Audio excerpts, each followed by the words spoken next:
Good morning, I'm Jordyn Taylor with a look at your traffic. I'm here live at Monroe Regional Airport with our very own Miss Louisiana, Kelsey Crane. KNOEH Jordyn Taylor is indeed live at the new terminal with more on the opening. Jordyn? Excitement is definitely in the air here. As you can see, a lot of people have come out to check out the brand new terminal. Mayor Jamie Mayo says that this is one of the largest projects for the city for the past decade, and they're doing their best to make a lasting impression on travelers here. When I went inside this store behind me to make a purchase, I saw a stack of synthetic marijuana called Demon sitting on the cashier's counter. When I asked the cashier what the item was, he smirked and told me it was medicine. But no matter what he calls it, the state says it's illegal. Shortly after, he said he had to run back inside the motel where he pulled his 4-year-old stepson from underneath the vehicle. What jiu-jitsu offers is a sense of calmness while under attack.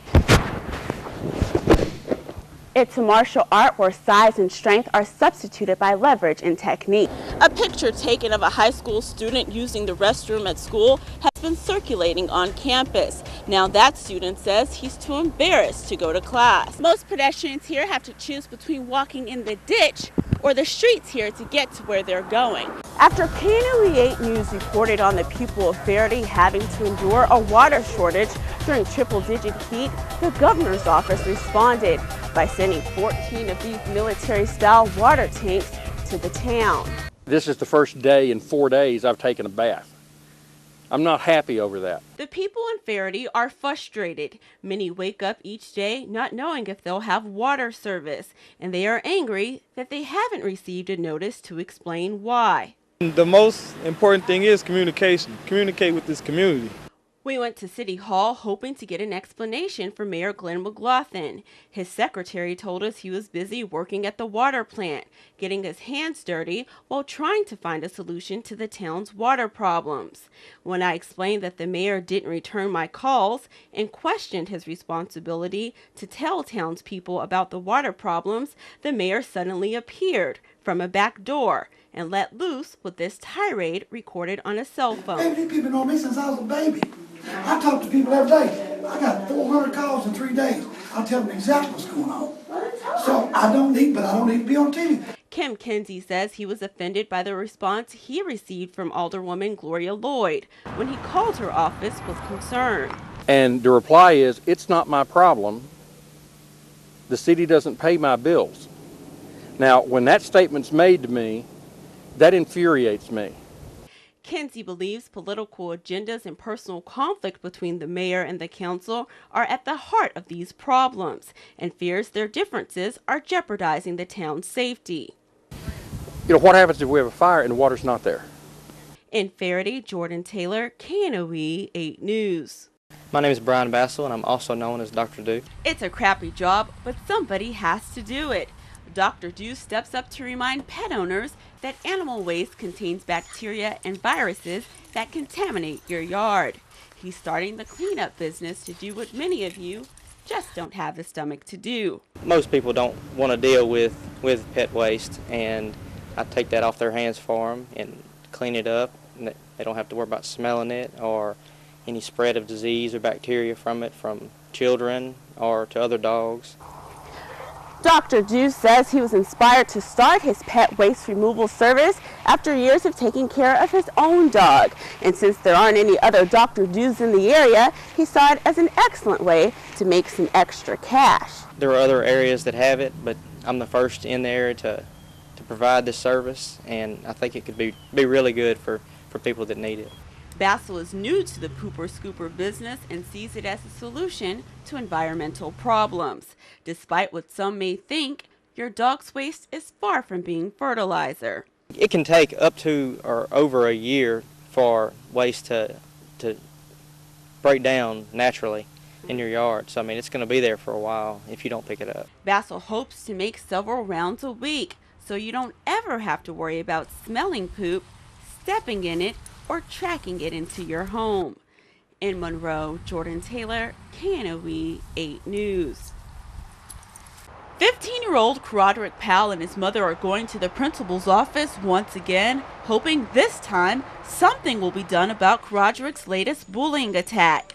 2 weeks ago, Roderick was shocked when 3 students invaded his privacy. They took a picture of me in the restroom sitting down, using the bathroom. Roderick says the students then posted the embarrassing picture on Facebook and sent mass text messages to other students. There's a whole bunch.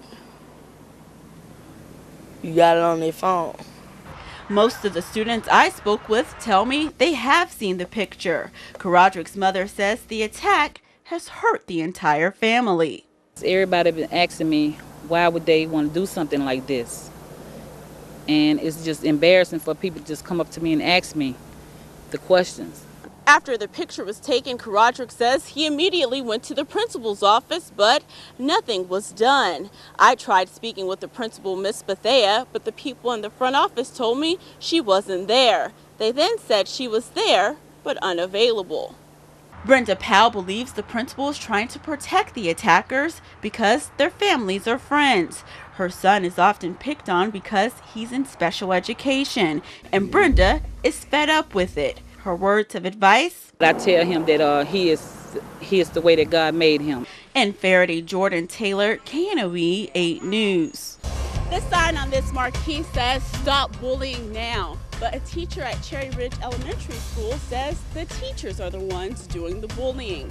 We'll have that story coming up next. You talk about kids bullying kids. No, teachers are bullying kids. And Patricia Tappan says she saw a coworker exhibit that kind of behavior in the woman's first grade classroom at Cherry Ridge Elementary in Bastrop. I saw children on a daily basis being pulled, yanked around by their arms.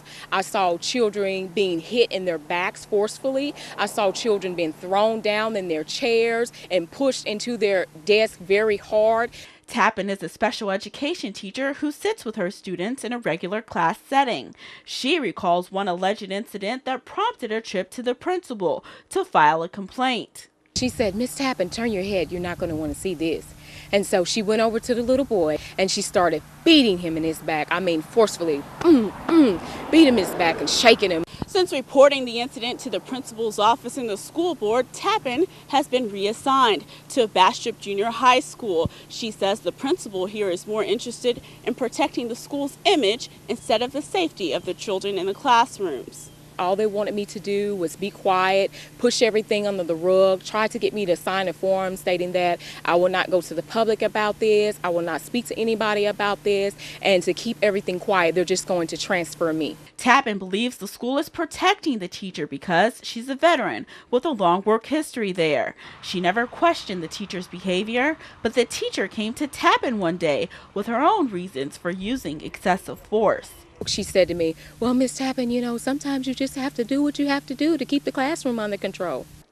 In Bastrop, Jordyn Taylor, KNOE 8 News. Oh, yeah, it is hard. Della Reed no longer needs to fan herself with a newspaper. I don't need to do that now. She finally got a little relief from the scorching heat by sitting in front of her new fan. But Reed doesn't have a working air conditioner, and until yesterday, the conditions in her Monroe home had become unbearable. The heat was really getting next to me, because I can go out there now. Ooh, it's really bad. Reed can't remember the last time this window unit worked properly.